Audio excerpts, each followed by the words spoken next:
ਬਿਸਮਿਲ੍ਲਾ ਰਹਿਮਾਨ ਰਹੀਮ। ਸੱਜਣੋ ਤੇ ਮਿੱਤਰੋ, ਮੈਨੂੰ ਆਪਣੀ ਨਵੀਂ ਪੀੜ੍ਹੀ ਤੋਂ ਬੜੀਆਂ ਉਮੀਦਾਂ ਨੇ। ਇਹ ਨਸਲ ਚੰਗੀ ਸੋਚ ਦੇ ਨਾਲ ਨਾਲ ਅਮਲ ਦੇ ਉੱਤੇ ਵੀ ਯਕੀਨ ਰੱਖਦੀ ਹੈ। ਤਾਰੀਖ ਗਵਾਹ ਹੈ ਕਿ ਜਦੋਂ ਲੋਕ ਆਪਣੀਆਂ ਸੋਚਾਂ ਨੂੰ ਅਮਲੀ ਰੂਪ ਵਿੱਚ ਢਾਲਣ ਲੱਗ ਪੈਣ, ਫਿਰ ਉਹਨਾਂ ਦੀਆਂ ਮੰਜ਼ਿਲਾਂ ਭਾਵੇਂ ਕਿੰਨੀ ਵੀ ਦੂਰ ਕਿਉਂ ਨਾ ਹੋਣ, ਸਫ਼ਰ ਸੌਖਾ ਹੋ ਜਾਂਦਾ ਹੈ। ਦੇਸ਼ ਪੰਜਾਬ ਦੇ ਬੱਚੇ ਜਿੱਥੇ ਦੁਨੀਆ ਦੀ ਤਰੱਕੀ ਦੇ ਖ਼ਾਬ ਨੂੰ ਤਾਬੀਰ ਕਰ ਰਹੇ ਨੇ, ਉੱਥੇ ਹੀ ਆਪਣੇ ਪਿਛੋਕੜ ਤੇ ਰਿਸ਼ਤੇ ਨਾਲ ਵੀ ਜੋੜ ਰਹੇ ਨੇ। ਮੈਨੂੰ ਹੈਰਾਨੀ ਹੁੰਦੀ ਹੈ ਜਦ ਵੀ ਕਿਸੇ ਇਕੱਠੇ ਜਾਵਾਂ ਜਾਂ ਫਿਰ ਪੰਜਾਬ ਹਾਊਸ ਅੰਦਰ ਕੋਈ ਤਕਰੀਬ ਰੱਖੀ ਜਾਏ, ਉਸ ਥਾਵੇਂ ਵੱਡੀ ਗਿਣਤੀ ਨੌਜਵਾਨ ਨਸਲ ਦੀ ਵਿਖਾਈ ਦਿੰਦੀ ਹੈ। ਇਸ ਗੱਲ ਦੀ ਗਵਾਹੀ ਹੈ ਕਿ ਪੰਜਾਬੀ ਬੋਲੀ ਦਾ ਮੁਸਤਕਬਲ ਰੋਸ਼ਨ ਤੇ ਸ਼ਾਨਦਾਰ ਹੈ। ਹਾਲਾਂਕਿ ਇਸ ਤੋਂ ਪਹਿਲਾਂ ਕੁਝ ਨਾਮਨਿਹਾਦ ਦਾਨਸ਼ਵਰਾਂ ਆਖਿਆ ਸੀ ਕਿ ਜਿਹੜੀਆਂ ਬੋਲੀਆਂ ਤੇਜ਼ੀ ਨਾਲ ਮੌਤ ਵੱਲ ਸਫ਼ਰ ਕਰ ਰਹੀਆਂ ਨੇ, ਉਹਨਾਂ ਵਿੱਚੋਂ ਇੱਕ ਪੰਜਾਬੀ ਵੀ ਹੈ। ਇਸ ਮਗਰੋਂ ਮੈਂ ਪਰੇਸ਼ਾਨ ਤਾਂ ਜ਼ਰੂਰ ਹੋਇਆ, ਪਰ ਇਸ ਪਰੇਸ਼ਾਨੀ ਨੂੰ ਮੈਂ ਆਪਣੇ ਅਮਲੀ ਮੁਸ਼ਾਹਦੇ ਨਾਲ ਦੂਰ ਕੀਤਾ। ਮੈਂ ਸਿਰਫ ਕਾਲਜਾਂ ਯੂਨੀਵਰਸਿਟੀ ਦੀ ਗੱਲ ਨਹੀਂ ਕਰ ਰਿਹਾ, ਅਤੇ ਨਾ ਹੀ ਆਪਣੇ ਆਲੇ ਦੁਆਲੇ ਵਸਣ ਵਾਲੇ ਤਬਕੇ ਦੀ। ਮੈਂ ਹਰ ਉਸ ਥਾਂ ਦੀ ਗੱਲ ਕਰ ਰਿਹਾ ਜਿੱਥੇ ਫੇਰਾ ਪਾਉਣ ਵਾਲੇ ਲੋਕ ਸਾਡੀ ਜ਼ਿਹਨੀ ਇਸਤਾਅਤ ਤੋਂ ਲੈ ਕੇ ਮੁਆਸ਼ੀ ਲੋੜਾਂ ਥੋੜ੍ਹਾਂ ਤੱਕ ਅਸਰਅੰਦਾਜ਼ ਹੁੰਦੇ ਨੇ। ਮਤਲਬ ਸਾਡੇ ਵੱਡੇ ਸ਼ਾਪਿੰਗ ਮਾਲਸ, ਚੈਂਬਰ ਨਾਲ ਜੁੜ ਰੱਖਣ ਵਾਲੇ ਵੱਡੇ ਸੰਤਕਾਰ, ਕਾਨਫਰੰਸ ਦੇ ਰਲਤੀ ਅਤੇ ਸਪੀਕਰ, ਦਫਾਈ ਹਵਾਲੇ ਨਾਲ ਬਣਨ ਵਾਲੇ ਥਿੰਕ ਟੈਂਕ, ਅਤੇ ਮੈਂ ਇਹਦੇ ਨਾਲ ਨਾਲ ਹੋਰ ਵੀ ਕਈ ਅਹਿਮ ਸ਼ੋਬਿਆਂ ਦੇ ਉਹਨਾਂ ਲੋਕਾਂ ਨਾਲ ਮੁਕਾਲਮਾ 'ਤੇ ਗੱਲਬਾਤ ਕੀਤੀ ਜਿਨ੍ਹਾਂ ਬਾਰੇ ਆਮ ਤੌਰ 'ਤੇ ਆਖਿਆ ਜਾਂਦਾ ਹੈ ਕਿ ਉਹ ਪੰਜਾਬੀ ਬੋਲੀ ਤੋਂ ਬਹੁਤ ਦੂਰ ਨੇ। ਤੁਸੀਂ ਹੈਰਾਨ ਹੋਵੋਗੇ, ਇਹ ਸਭੇ ਸ਼ੋਬੇ ਅਤੇ ਇਹਨਾਂ ਦੇ ਬੇਸ਼ਤਰ ਅਹੁਦੇਦਾਰ ਨਾ ਸਿਰਫ ਪੰਜਾਬੀ ਬੋਲੀ ਵਿੱਚ ਗੱਲਬਾਤ ਕਰਦੇ ਨੇ, ਬਲਕਿ ਮੇਰੇ ਸਾਹਮਣੇ ਉਹਨਾਂ ਦਾਅਵਾ ਵੀ ਕੀਤਾ ਕਿ ਅਸੀਂ ਆਪਣੀ ਫੈਮਿਲੀ ਵਿੱਚ ਵੀ ਪੰਜਾਬੀ ਬੋਲੀ ਰਾਹੀਂ ਵਿਚਾਰ ਵਟਾਂਦਰਾ ਕਰਦੇ ਹਾਂ। ਮੈਂ ਕਈ ਅਜਿਹਾ ਇਕੱਠ ਵੀ ਭੁਗਤਾਏ ਜਿਨ੍ਹਾਂ ਵਿੱਚ ਹਲਤੀ ਹੋਣ ਵਾਲੇ ਮੇਰੇ ਤੋਂ ਬਹੁਤ ਉੱਚੀ ਕਲਾਸ ਦੇ ਸਨ। ਮਤਲਬ ਇਹ ਕਿ ਉਹਨਾਂ ਨੂੰ ਅਸੀਂ ਅਸ਼ਰਾਫੀਆ ਦੇ ਖਾਨੇ ਲਿਖ ਸਕਦੇ ਹਾਂ। ਮੈਂ ਉਹਨਾਂ ਨਾਲ ਵੀ ਵਿਚਾਰ ਸਾਂਝੇ ਕੀਤੇ ਅਤੇ ਇਸੇ ਨਤੀਜੇ ਉੱਤੇ ਪੜ੍ਹਿਆ ਕਿ ਜਿਸ ਬੰਦੇ ਦਾ ਪਿਛੋਕੜ ਅਹਿਸਾਸੇ ਕਮਤਰੀ ਦਾ ਮਾਰਿਆ ਹੋਇਆ ਨਹੀਂ, ਜਿਹਨੂੰ ਕੋਈ ਅਹਿਸਾਸੇ ਮਾਰੂਮੀ ਨਹੀਂ, ਉਹ ਅੱਜ ਵੀ ਪੰਜਾਬੀ ਬੋਲਦਾ ਹੈ। ਮੈਂ ਮਾਜ਼ੀ ਵਿੱਚੋਂ ਇੱਕ ਮਿਸਾਲ ਦੇਣਾ। ਜਦੋਂ ਮੇਰੀ ਮੁਲਾਕਾਤ ਪਹਿਲੀ ਵਾਰੀ ਉਸ ਵੇਲੇ ਦੇ ਵਜ਼ੀਰ ਆਲਾ ਚੌਧਰੀ ਪਰਵੇਜ਼ ਨਾਲ ਹੋਈ, ਅਤੇ ਮੇਰੇ ਨਾਲ ਕੁਝ ਹੋਰ ਵੀ ਸੰਗੀ ਸਾਥੀ ਸਨ। ਮੇਰੇ ਦੋਸਤਾਂ ਨੇ ਬੜੇ ਔਖਿਆਂ ਹੋ ਕੇ ਉਰਦੂ ਨੂੰ ਅੰਗਰੇਜ਼ੀ ਵਿੱਚ ਗੱਲਬਾਤ ਕਰਨ ਦੀ ਕੋਸ਼ਿਸ਼ ਕੀਤੀ, ਪਰ ਜਵਾਬਨ ਚੌਧਰੀ ਪਰਵੇਜ਼ ਲਈ ਹੋਣਾ ਠੇਠ ਪੰਜਾਬੀ ਲਹਿਜੇ 'ਚ ਉਹਦਾ ਜਵਾਬ ਦਿੱਤਾ।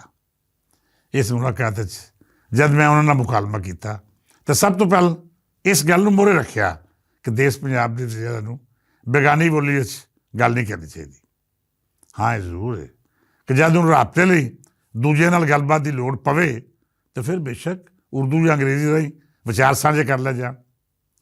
ਚੌਧਰੀ ਪਰਵੇਜ਼ ਦੇ ਨਾਲ ਇਸ ਮਗਰੋਂ ਜਿੰਨੀਆਂ ਮੁਲਾਕਾਤਾਂ ਹੋਈਆਂ, ਉਹਨਾਂ ਵਿੱਚ ਅਸੀਂ ਪੰਜਾਬੀ ਬੋਲੀ ਰਾਹੀਂ ਵਿਚਾਰ ਵਟਾਂਦਰਾ ਕੀਤਾ। ਮੀਆਂ ਸ਼ਬਾਜ਼ ਅਤੇ ਮੀਆਂ ਨਵਾਜ਼ ਸ਼ਰੀਫ ਹੋਰਾਂ ਬਾਰੇ ਲੋਕ ਅਕਸਰ ਆਖਦੇ ਨੇ ਕਿ ਇਹ ਬੜੀ ਸਕੀਨ ਉਰਦੂ ਬੋਲਦੇ ਨੇ, ਪਰ ਜਿਹੜੇ ਦੋਸਤ ਇਹਨਾਂ ਦੇ ਕਰੀਬ ਅਤੇ ਨੇੜੇ ਨੇ, ਉਹਨੂੰ ਚੰਗੀ ਤਰ੍ਹਾਂ ਪਤਾ ਹੈ ਕਿ ਸ਼ਰੀਫ ਖਾਨਦਾਨ ਆਪਣੇ ਘਰ ਅਤੇ ਕਰੀਬੀ ਦੋਸਤਾਂ ਨਾਲ ਪੰਜਾਬੀ ਜ਼ੁਬਾਨ 'ਚ ਗੱਲਬਾਤ ਕਰਦਾ ਹੈ। ਇੰਝ ਹੀ ਮਰੀਮ ਨਵਾਜ਼ ਹੋਰਾਂ ਦਾ ਵਾਰ ਵੇਖ ਲਵੋ, ਉਹਨਾਂ ਦੀ ਹਰ ਦੂਜੀ ਜਾਂ ਤੀਜੀ ਤਕਰੀਰ ਵਿੱਚ ਤੁਹਾਨੂੰ ਪੰਜਾਬੀ ਰੇਤਲ ਦੀ ਖੁਸ਼ਬੂ ਮਹਿਸੂਸ ਹੋਏਗੀ। ਮਰੀਮ ਦੀ ਵੇਖਾ ਵੇਖੀ ਹੁਣ ਨੂਨ ਲੀਗ ਦੇ ਬਹੁਤ ਸਾਰੇ ਸਿਆਸਤਦਾਨ ਅਤੇ ਲੀਡਰ ਪੰਜਾਬੀ ਬੋਲੀ ਨੂੰ ਇਖਤਿਆਰ ਕਰ ਰਹੇ ਨੇ। ਉਹ ਧਰਤੀ ਦੀ ਬੋਲੀ ਵਿੱਚ ਗੱਲ ਕਰਦੇ ਨੇ, ਅਤੇ ਇਹਦੇ ਨਾਲ ਨਾਲ ਜਦ ਕਿਸੇ ਨਿਊਜ਼ ਚੈਨਲ ਜਾਂ ਕਿਸੇ ਖਾਸ ਤਕਰੀਰ ਵਿੱਚ ਮੌਜੂਦ ਹੋਵਣ ਅਤੇ ਉੱਥੇ ਵੀ ਆਪਣੀ ਉਰਦੂ ਤਕਰੀਰ ਵਿੱਚ ਕੋਈ ਨਾ ਕੋਈ ਅਜਿਹਾ ਪੰਜਾਬੀ ਜੁਮਲਾ ਸ਼ਾਮਲ ਕਰਕੇ ਆਪਣੀ ਗੱਲ ਦਾ ਭਾਰ ਵਧਾ ਲੈਂਦੇ ਨੇ। ਸੱਜਣੋ ਤੇ ਮਿੱਤਰੋ, ਗੱਲ ਸ਼ੁਰੂ ਹੋਈ ਸੀ ਪੰਜਾਬੀ ਬੋਲੀ ਦੇ ਮੁਸਤਕਬਲ ਤੋਂ। ਯਾਦ ਰੱਖਣਾ, ਜਦੋਂ ਕੋਈ ਬੋਲੀ ਮਰਦੀ ਹੈ ਤਾਂ ਉਹਦੇ ਖਿਲਾਫ ਸਭ ਤੋਂ ਵੱਡੀ ਸਾਜ਼ਿਸ਼ ਉਸ ਧਰਤੀ ਦੀ ਅਸ਼ਰਾਫੀਆ ਕਰਦੀ ਹੈ। ਜਦੋਂ ਤੱਕ ਬੋਲੀ ਦੇ ਖਿਲਾਫ ਸਿਆਸਤਦਾਨ ਜਾਂ ਅਫਸਰਸ਼ਾਹੀ ਦੇ ਵੱਡੇ ਲੋਕ ਇਸਤੇਮਾਲ ਨਹੀਂ ਹੋਣਗੇ, ਬੋਲੀ ਕਦੀ ਨਹੀਂ ਮਰੇਗੀ। ਪਾਕਿਸਤਾਨ, ਖਾਸ ਕਰ ਪੰਜਾਬ ਦੀ ਬਦਕਿਸਮਤੀ ਰਹੀ ਹੈ ਕਿ ਇੱਥੋਂ ਦੀ ਅਸ਼ਰਾਫੀਆ ਨੇ ਹਮੇਸ਼ਾ ਆਪਣੇ ਪਿਛੋਕੜ ਤੋਂ ਨੱਸਣ ਦੀ ਕੋਸ਼ਿਸ਼ ਕੀਤੀ। ਇਹ ਤਾਸਰ ਦਿੱਤਾ ਕਿ ਉਹ ਜਾਂ ਤਾਂ ਸਮੁੰਦਰੋਂ ਪਾਰ ਵਸਣ ਵਾਲੇ ਗੋਰਿਆਂ ਦੇ ਰਿਸ਼ਤੇਦਾਰ ਨੇ, ਅਤੇ ਜਾਂ ਫਿਰ ਇਸ ਧਰਤੀ ਉੱਤੇ ਵਸਦੇ ਕਮੀ ਕਮੀਨਾਂ ਨਾਲ ਉਹਨਾਂ ਦਾ ਕੋਈ ਤਾਲੁਕ ਹੀ ਨਹੀਂ।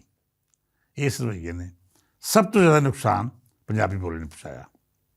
ਵੰਡ ਦੇ ਮਗਰੋਂ ਪੰਜਾਬੀ ਬੋਲੀ ਦੇ ਖਿਲਾਫ ਇਹ ਤਾਸਰ ਦਿੱਤਾ ਗਿਆ ਕਿ ਜਿਵੇਂ ਸਿੱਖਾਂ ਦੀ ਬੋਲੀ ਹੈ, ਉਹਨਾਂ ਸਿੱਖਾਂ ਦੀ ਬੋਲੀ ਜਿਹਨੇ ਲੱਖਾਂ ਪੰਜਾਬੀ ਮੁਸਲਮਾਨ ਨੂੰ ਵੱਢ ਟੁੱਕ ਕੇ ਧੀਆਂ ਭੈਣਾਂ ਦੀ ਪੱਤ ਰੋਲੀ।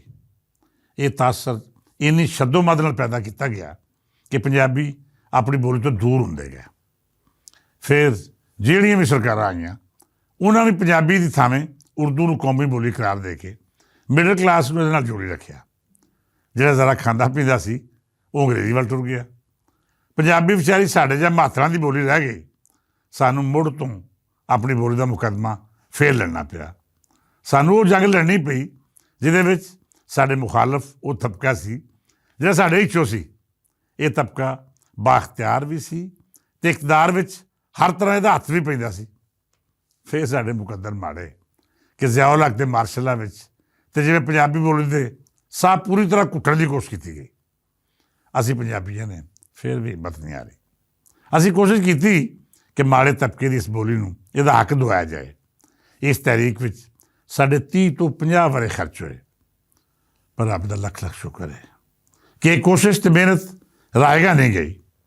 ਅੱਜ ਉਹ ਅਸ਼ਰਾਫੀਆ ਜਿਹੜੀ ਪੰਜਾਬੀ ਬੋਲੀ ਦੇ ਖਿਲਾਫ ਸਾਜ਼ਿਸ਼ਾਂ ਕਰ ਰਹੀ ਸੀ ਅਤੇ ਅੱਜ ਵੀ ਇਹਨਾਂ ਸਾਜ਼ਿਸ਼ਾਂ ਤੋਂ ਬਾਜ਼ ਨਹੀਂ ਆ ਰਹੀ, ਇਹ ਗੱਲ ਮੰਨਣ ਉੱਤੇ ਮਜਬੂਰ ਹੋ ਗਈ ਹੈ ਕਿ ਪੰਜਾਬੀ ਬੋਲੀ ਤੋਂ ਬਗੈਰ ਇਸ ਧਰਤੀ ਉੱਤੇ ਨਾ ਤਾਂ ਤਰੱਕੀ ਮੁਮਕਿਨ ਹੈ ਅਤੇ ਨਾ ਹੀ ਕਿਸੇ ਖ਼ਾਬ ਦੀ ਤਾਬੀਰ ਹੋ ਸਕਦੀ ਹੈ। ਪੰਜਾਬੀ ਬੋਲੀ ਦੇ ਵਕੀਲਾਂ ਨੇ ਇਹ ਮੁਕੱਦਮਾ ਬੇਸ਼ੱਕ ਹਜ਼ਾਰਾਂ ਵਰ੍ਹੇ ਦੀ ਜਦੋਜਹਿਦ ਮਗਰੋਂ ਜਿੱਤਿਆ ਹੈ, ਪਰ ਅੱਜ ਦੀ ਪੀੜ੍ਹੀ ਸਾਬਤ ਕਰ ਰਹੀ ਹੈ ਕਿ ਅਸੀਂ ਸਦੀਆਂ ਤੋਂ ਬੇਗਾਨੀਆਂ ਰੀਤਾਂ ਦੇ ਅਸਰਾਤ ਵਿੱਚ ਰਹਿਣ ਦੇ ਬਾਵਜੂਦ ਆਪਣਾ ਪਿਛੋਕੜ ਅਤੇ ਅਸਲ ਨਹੀਂ ਭੁੱਲੇ। 1000 ਵਰ੍ਹੇ ਪਹਿਲਾਂ ਜਿਵੇਂ ਸਾਡੇ ਵੱਡ ਵਡੇਰੇ ਪੰਜਾਬੀ ਬੋਲਦੇ ਸਨ ਅਤੇ ਉੱਤੇ ਮਾਣ ਕਰਦੇ ਸਨ, ਅੱਜ ਵੀ ਨਵੀਂ ਪੀੜ੍ਹੀ ਉਂਝ ਹੀ ਆਪਣੀ ਬੋਲੀ ਨਾਲ ਜੁੜਤ ਵੀ ਰੱਖਦੀ ਹੈ ਅਤੇ ਪਿਆਰ ਵੀ ਕਰਦੀ ਹੈ।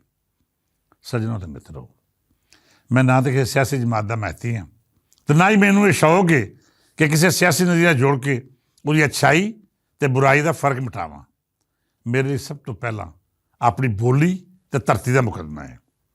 ਜਿਹੜਾ ਮੇਰੀ ਬੋਲੀ ਦੀ ਗੱਲ ਕਰੇਗਾ ਮੇਰੇ ਸਿਰ ਅੱਖਾਂ 'ਤੇ, ਅਤੇ ਜਿਹੜਾ ਇਹਦੇ ਖਿਲਾਫ ਬਕਵਾਸ ਕਰੇਗਾ ਜਾਂ ਫਿਰ ਮੇਰੀ ਧਰਤੀ ਨੂੰ ਵੰਡਣ ਦੀ ਸਾਜ਼ਿਸ਼ ਦਾ ਹਿੱਸਾ ਹੋਵੇਗਾ, ਉਹਦਾ ਤਾਲੁਕ ਭਾਵੇਂ ਕਿਸੇ ਵੀ ਗਿਰੋਹ ਜਾਂ ਸਿਆਸੀ ਨਜ਼ਰੀਏ ਨਾਲ ਹੋਵੇ, ਅਜਿਹਾ ਬਦਬਖਤ ਮੇਰੀ ਜੁੱਤੀ ਦੇ ਨੋਕ ਉੱਤੇ ਹੈ। ਮਰੀਮ ਨਵਾਜ਼ ਨਾਲ ਮੈਨੂੰ ਹਮਦਰਦੀ ਦੇ ਪਿਆਰ ਇਸੇ ਕਰਕੇ ਹੈ ਕਿ ਉਹ ਪੰਜਾਬੀ ਵਿੱਚ ਗੱਲ ਕਰਦੀ ਹੈ ਅਤੇ ਇਸ ਬੋਲੀ ਨੂੰ ਆਪਣਾ ਮਾਣ ਦੱਸਦੀ ਹੈ। ਉਹ ਪੰਜਾਬ ਦਾ ਮੁਕੱਦਮਾ ਇੰਝ ਲੜ ਰਹੀ ਹੈ ਜਿਵੇਂ ਉਹਦੇ ਪਿਓ ਅਤੇ ਚਾਚੇ ਸਣੇ ਕਿਸੇ ਵੀ ਪੰਜਾਬੀ ਹੁਕਮਰਾਨ ਨੇ ਨਹੀਂ ਲੜਿਆ। ਮਰੀਮ ਨਵਾਜ਼ ਦੀ ਮੌਜੂਦਗੀ ਵਿੱਚ ਮੈਂ ਆਸ ਕਰਾਂਗਾ ਕਿ ਸਾਡਾ ਦੇਸ਼ ਨਾ ਸਿਰਫ ਤਰੱਕੀ ਕਰੇਗਾ ਬਲਕਿ ਇਹਦੀ ਬੋਲੀ ਅਤੇ ਰਹੀਤਲ ਦੀ ਬਕਾ ਵੀ ਸਲਾਮਤ ਰਹੇਗੀ। ਆਦਲ ਇਹ ਨਹੀਂ, ਇਸ ਦੁਆ ਨਾਲ ਇਜਾਜ਼ਤ ਦਿਓ ਕਿ ਰੱਬ ਸੱਚਾ ਸਾਡੇ ਦੇਸ਼ ਉੱਤੇ ਆਪਣੀਆਂ ਰਹਿਮਤਾਂ ਅਤੇ ਨਿਮਤਾਂ ਦੀ ਛਾਂ ਰੱਖੇ, ਇੱਥੋਂ ਦੇ ਵਸਨੀਕਾਂ ਨੂੰ ਹਮੇਸ਼ਾ ਆਬਾਦ ਰੱਖੇ, ਉਹਨੂੰ ਤੱਤੀ ਹਵਾ ਤੋਂ ਬਚਾਏ। ਜਿਹੜਾ ਪੰਜਾਬ ਬਾਰੇ ਚੰਗਾ ਸੋਚੇ, ਰੱਬ ਸੱਚਾ ਉਹਦਾ ਮੁਕੱਦਰ ਸਵਾਰ ਦੇਵੇ, ਅਤੇ ਜਿਹੜਾ ਪੰਜਾਬ ਦੀ ਵੰਡ ਜਾਂ ਬੋਲੀ ਦੇ ਖਿਲਾਫ ਭੌਂਕੇ ਉਹਦੀਆਂ ਨਸਲਾਂ ਉਜੜ ਜਾਣ। ਹੁਣ ਇਜਾਜ਼ਤ ਦਿਓ, ਕੱਲ੍ਹ ਫੇਰ ਕਿਸੇ ਨਵੇਂ ਮੌਜੂ ਨਾਲ ਮਿਲਾਂਗੇ। ਰੱਬ ਰੱਖਾ।